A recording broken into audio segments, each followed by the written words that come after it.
on the water collection. We have a whole course on all of these points. The sewage is called water management. You take a shower, we run it through what we call botanical cells. We will have them on the building we're doing here, the demonstration building. They're rubber-lined cells full of rock and gravel, and then they have a layer of sand and then dirt to structure the plants. The plants go down and get the water, basically, and clean it and filter it. And through this process, it gets oxygenated and various nutrients are in it, and a lot of it is used by the plants to grow food. But then we pick it back up again, run it through a peat moss filter, and flush the toilet with it. We also pick it up with solar pumps and recirculate it all day long, so that this water is going all day long through a big plant filter called a botanical cell. Then it keeps it cleaner so that the water in the toilet is crystal clear and clean and has no smell. In this process, the water gets cleaned from the plant roots and from it harbors little bacteria in the water that attack the bacteria from the gray water, and goes through a peat moss filter and is collected again. And again, the plants like the nutrients in the water from the gray water. There is a whole course that goes into all the idiosyncrasies of this. But the bottom line is, in the building, in every Earthship, there are bananas growing, no matter how cold it is outside. A typical banana in Taos, New Mexico, comes from Ecuador. It has the carbon footprint of a Volkswagen. These buildings have bananas growing in their living room. And all the living rooms of all the Earthships are producing food and eating sewage. It's a typical thing. The sewage treatment is simply, this is a typical sewage diagram, drainage diagram. You know, you got your washing machine, your sink, your bathtub, your toilet, and your kitchen sink. Usually a septic tank and a soak-away, or a municipal sewage system that is always having to be repaired. Our botanical cells just fit into the loop. We go to a little reception cell, take the sewage through, pick it back up, and flush the toilet with it. We take the kitchen sink and the toilet straight to the septic tank. Take them through outdoor botanical cells, and there's nothing left, but we still put in the drain field. So the point is that we have a conventional sewage system, and our part is just a loop in that system. There's a whole course on how to achieve this. The bottom line, bananas in the living room, 2 feet of snow outside. Sewage being treated, contained, not having to go to a municipal sewage system. Every home is a vessel that does everything the humans need. And it's not so bad living with all these plants and birds. And oxygen. It is a sewage system.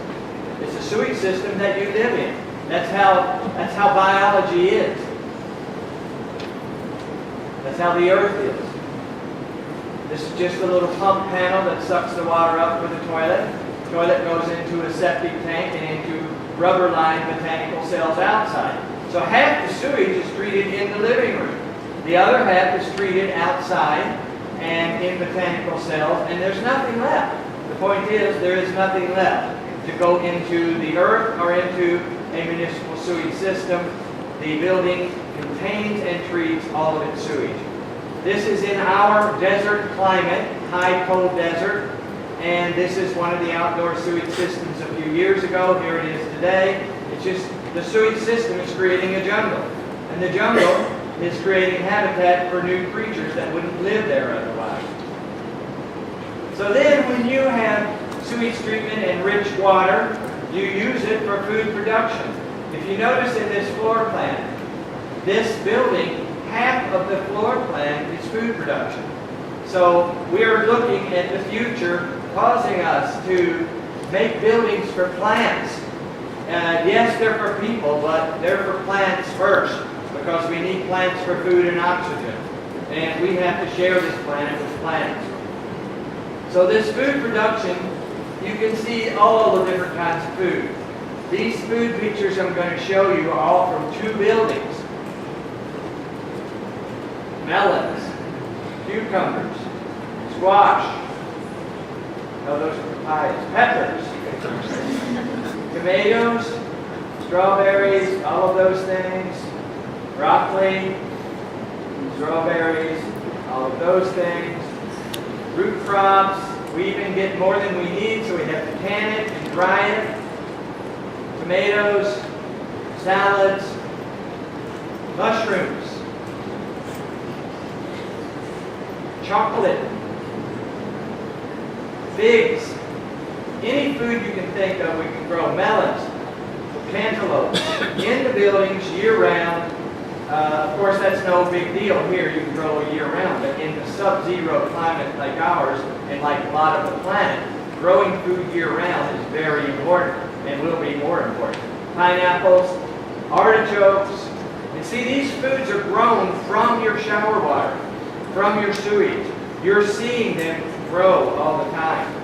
You're living with your food production. Eggplant, grapes. One of the biggest problems we have in this one building is this bird eats grapes. We had to kill it. We didn't. We just poisoned the grapes. No, we let it eat the grapes. We have plenty of them. Peppers, bananas. Tests from the University of Minnesota on the gray and the black water, making sure there's no E. coli, because E. coli only happens when the sewage is placed on the surface of the water, not going under it and circulated through it and going up through the plants. But we tested it all, and we constantly test it.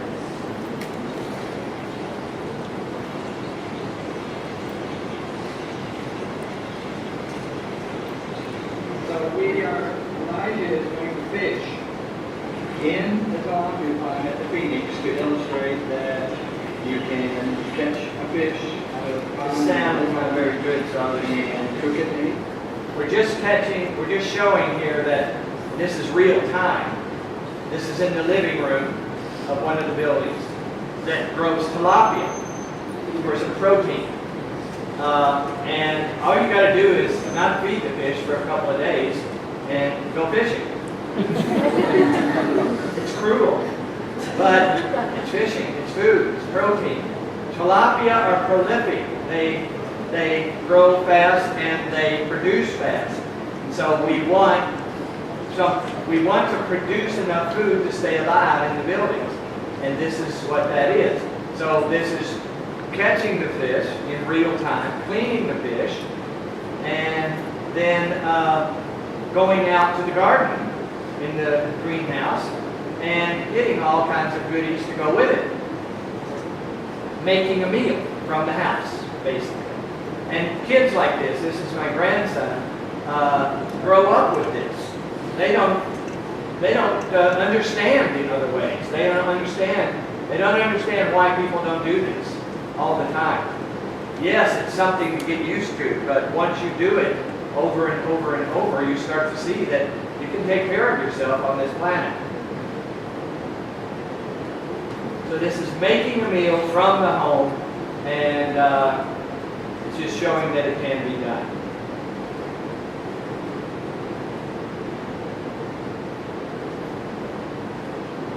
And of course, all from the greenhouse and the waters, and we're taking the tilapia growth into aqua botanicals now that produce it even faster and mix it with the plants, and it's food from the home.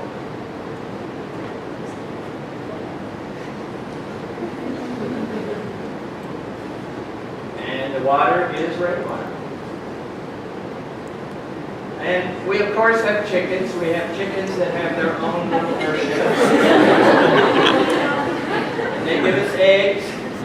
And so the point is, yeah, we're making an attempt at exhilarating our food. I still like restaurants and margaritas and bacon.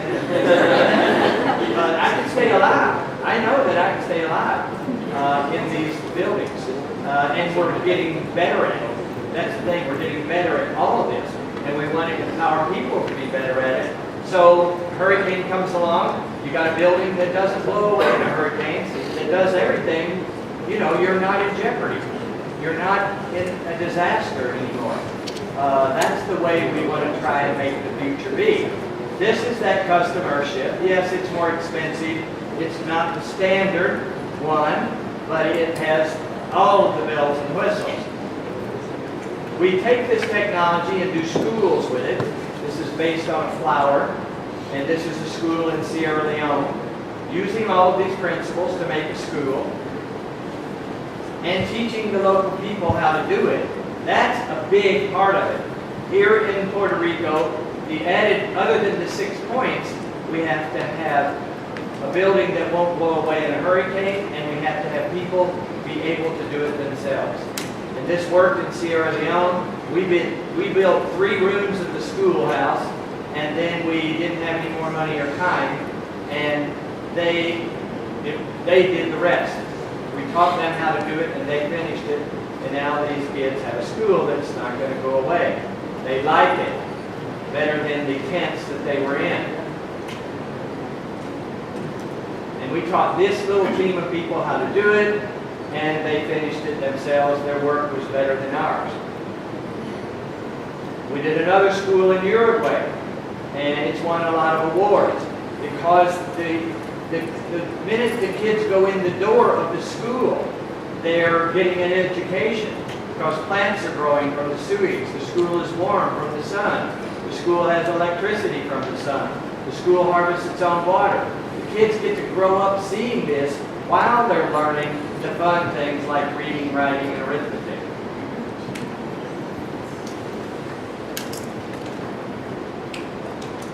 And we did another school on Easter Island, a music school. And the same thing, we built 3 rooms of that, and the locals finished it.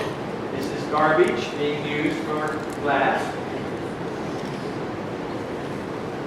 And there's the music school. So it's working that we're interested in keeping these techniques simple enough that you don't have to be an architect or a contractor. You're just a person. We're people. We want to be able to build it. We want to be able to take care of ourselves and not be desperately vulnerable for every hurricane, typhoon, or earthquake, or whatever, or economic crash. So in these buildings, you're living with a jungle, and we have fireplaces for fun,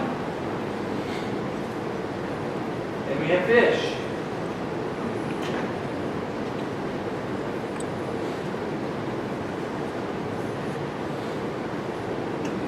So this is one that really does it up. It's not the standard model, but it does show it can be done. Now this is what we did in Haiti. I'm going to try to make the sound work. You just have to be listening.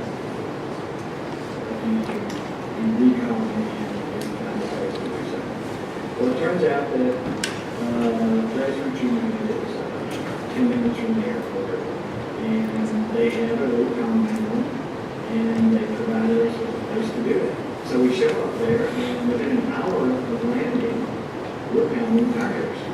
And one thing led to another, and we saw, we're going to get something done here, so we sent Rita out to get more tires, and she then the next day brought 40 people from one of the tent camps, and they ranged in age from 4 to 50. We ended up saying, oh my God, we might need a building going here. So I bought some materials down there, some rebarns and cement. Rita took a couple of dozen of the kids and went out within half a mile of the compound, gathered all the plastic bottles that we needed, and we did a simplified version of our hut design with a door and a window, and there was some vaulted roof. And it's very lightweight amount of cement, but lots of steel, so it's a very earthquake resistant design there.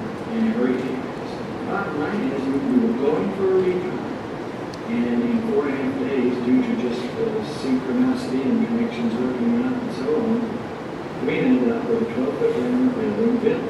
Another interesting point was I just got my arm in a cast for rotator cuff surgery. I was crippled. I couldn't do much. And Brian and Mike got the ships, and Dominic, so the point of almost dying. So yeah, we were in dire straits, and it still happened. The reason it happened was the Haitians. They could do every aspect of it. They could pound tires, they could live laws, they did it all, learned it all, and it was clear that this could be replicated. So far, we nosed around down there a little bit. There's lots of tents, there's some container things, but really there's nothing for people. This is something people can get their hands into. They can be building houses for themselves and each other and so on. I mean, this can really be way beyond just shelter. It can be sort of an economic base or a currency for Haitians. So everybody that gave us anywhere from 10 to $100, thank you very much. Here's how it was used. We got a little over $7,000 in donations. And we fronted another 3 or so grand. We bought tickets for 4 people, we got shots for 4 people, and we bought materials. And we bought them lunch every day that they worked for us. There were no fees, no salaries, no wages. We are talking direct use of money. Money goes straight to a building in Haiti and transportation to get there. Nothing goes through any bureaucratic salaries and commissions. You know, how do you track your $500 that you donated through some agency or whatever? You know, it just goes. And you get a little postcards. This, you've got a picture of where your money went at every dollar. And if we didn't raise any more money, I'm just going to look back and get it. I'll borrow our finance. Because now we're going to go back down mid-October and do a finishing hit on this thing and make it collect its own water, contain treat its own sewage, with a little outdoor courtyard and a flush toilet, and have its own power system. With it, the most important part is patients from campaigns helping us and learning. You may as well call this building a demonstration unit, because what they're going to do is bring people into this compound and show it to them.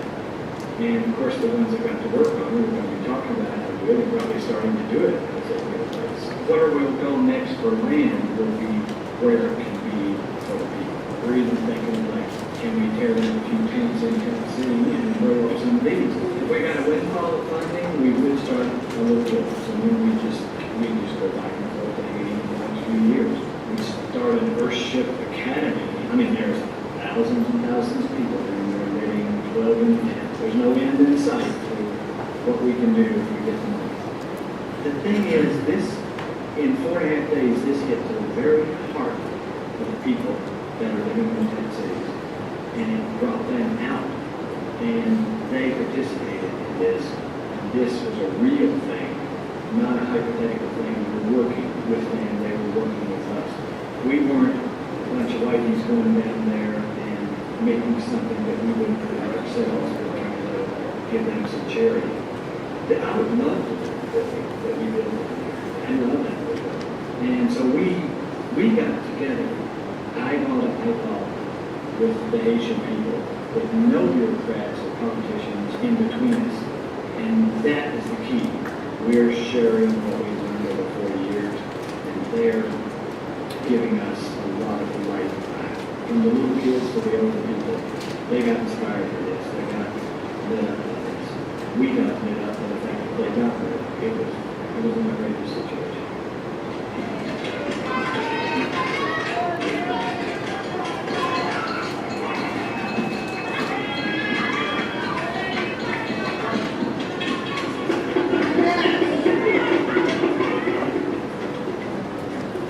The last day, when they were waiting in line to hold our hands and saying things like, if I have to die to get Earthships to Haiti, then I'm ready to die right now.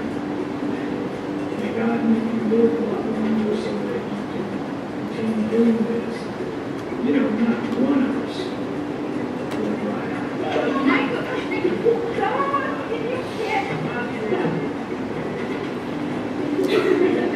Get dirty.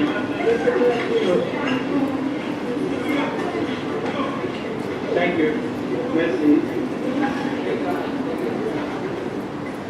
Everybody that donated time, guidance, Earthship more money.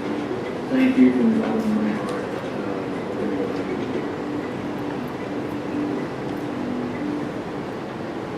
So we took what we learned in Haiti, both in terms of the building type and the method of causing it to happen. And so here we are in Puerto Rico. We're doing the same little building because it's easy to replicate. It is no hurricane can blow it away. It employs all of the harvesting of water and power and contains sewage treatment in a courtyard in the middle. And each building can be replicated. They're all the same, they're just bigger diameters. And this is the image of what we're looking at doing there. We started the same way, raising money with our students that pay a little tuition to come and learn with us. It's easy, we do it all over the world. And this is the floor plan, like the cistern, the toilet, the shower, 2 cisterns, 2 toilets, 2 showers, sewage treatment. This is essentially what we will be doing, and little thumbnail sketches of how it's structured. See, the tires go up, and there's another course of tires here, and bottles go up here, creating a cavity to insulate all of this mass. And then here is the cement vault with a little wood faceted ceiling underneath, and this is insulation. Then this is ventilation. So it's very, very simple with massive amounts of insulation. Now, of course, this insulation, both in Haiti and here, will be sacks of styrofoam food containers, plastic bottles, straw, dried plants, anything we can find, we bag it so that it can't spread whatever it's got in it. And we pick the cleanest things we can find and bag them in double bags for light insulation, fluffy insulation to completely insulate us from the outside and mask to store the cool temperature. And so this is really the nature of what we're doing, and there it is after 3 days. This is representing 3 days of work. We're going to go back, they're working on it right now, we're going to go back, and our last day is tomorrow, but we have the other 5 laid out. We have the dome roof built for one of them. That, see, while we're pounding up the tires and building this part, others are building this, and then we lift it on. So there's another one being built over here. So everything can be happening at once, because always we have about 50 people working to help us, because then they're learning, and all of these techniques are easy to learn. The building, a little compound, we're calling it a little villa, will do everything for itself without any infrastructure, and it is something you don't have to be an architect or a contractor. There's all ages of people working on this thing. There's a little 11-year-old kid. We had to get him a small sledgehammer. But it's for everybody. Then all of this, I showed you early in the show, pictures of tires, and then after they were plastered, what they look like. This will be the same way. And we have put all of this, the drawings for this building as we make them while we're building it, will be put on an Earthship app. And this is the app. It's already in the App Store. There are probably right now 12 different buildings, full sets of construction drawings on the app. And what you do is you click on construction drawings, and it shows them to you. There may be, each building's got anywhere from a dozen to 40 drawings, 11 inches by 17 inches in color. You click on downloadable, you send it to your laptop, and print them out. So you have a set of construction drawings. You have materials lists, you have operations, you have systems, how to do the systems, the thinking behind it, cost, pictures. It's a work in progress, so we're always adding to it. And when you click on anything after you're open for a few minutes, why it asks you if you want the new material, and the new material is always available and for free. The point is, it's putting all this information as close to open source as we can do it. And we're doing it all over the world with schools and projects like this in lots of countries. And it's always, as you can see, a little army of people all over the world. It's not the same army every time.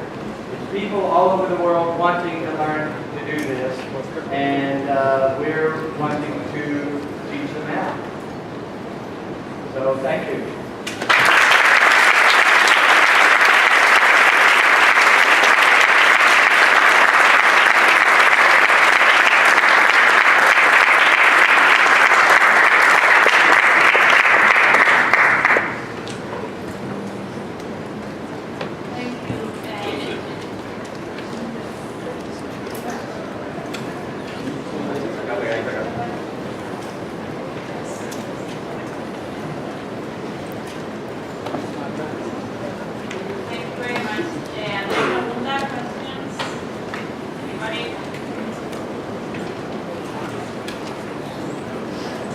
I understand you're doing this work in Puerto Rico in Aguada. Yes.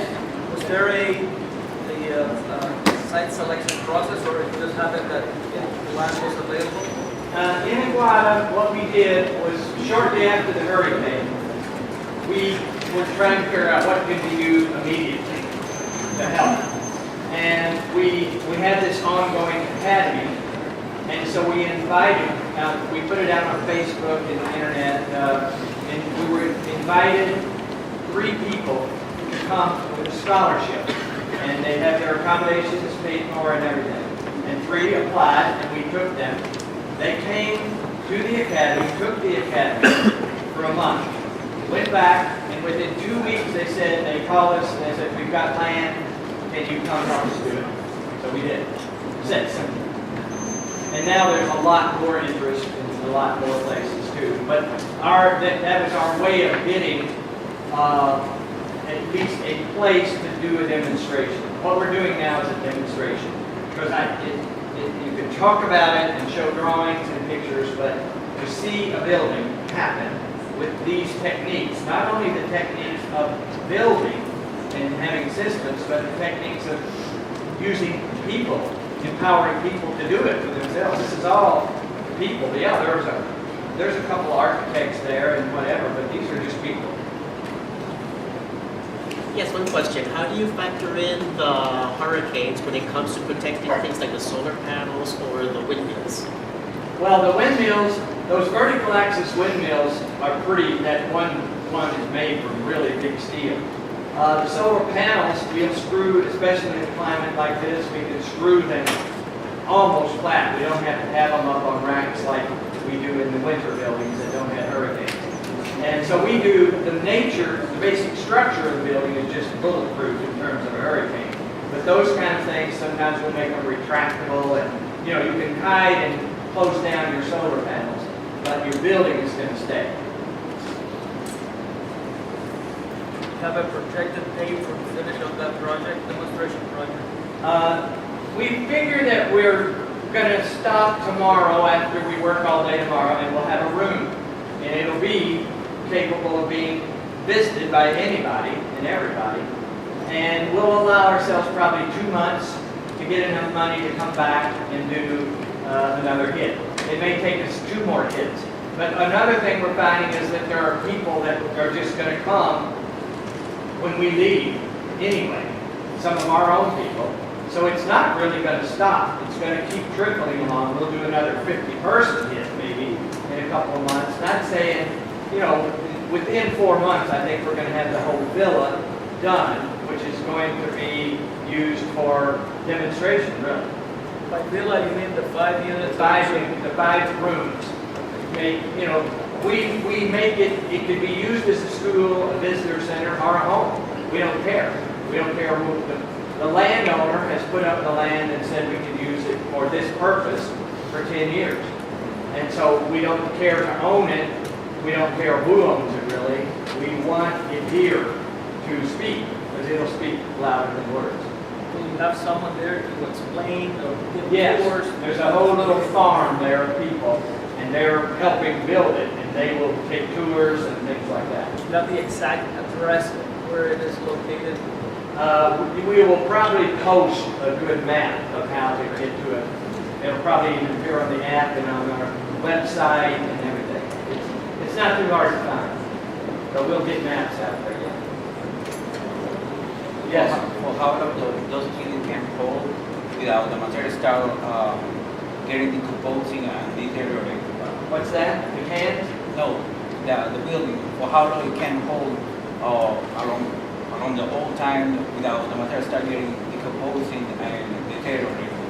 Well, So maybe in the future, eventually they're gonna get the material that start deteriorating, and maybe in the future those buildings start falling and fail. Well, the tires are we actually had a physicist who tried to determine how long tires would last buried under plaster and everything.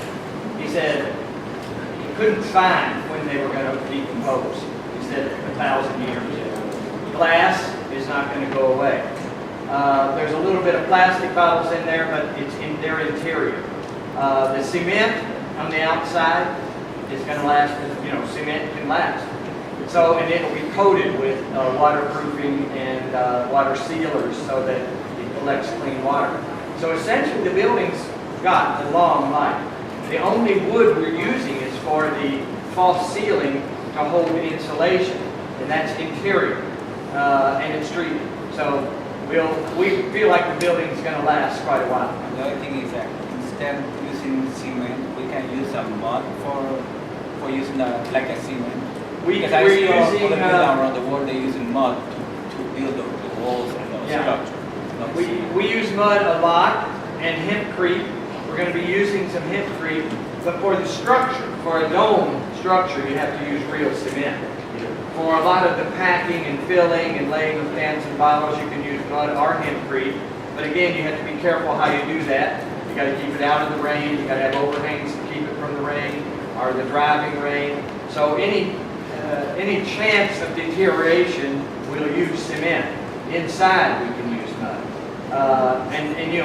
Mud can definitely take the place of a lot of cement on these buildings. But when we're doing one fast, cement dries faster than mud, so that's another reason we use it or hempcrete.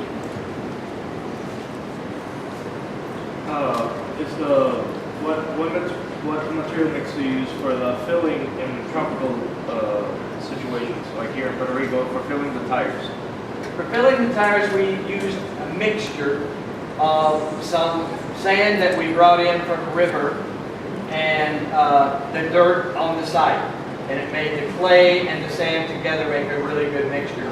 We've actually pounded tires, like in Uruguay, we did them all with sand.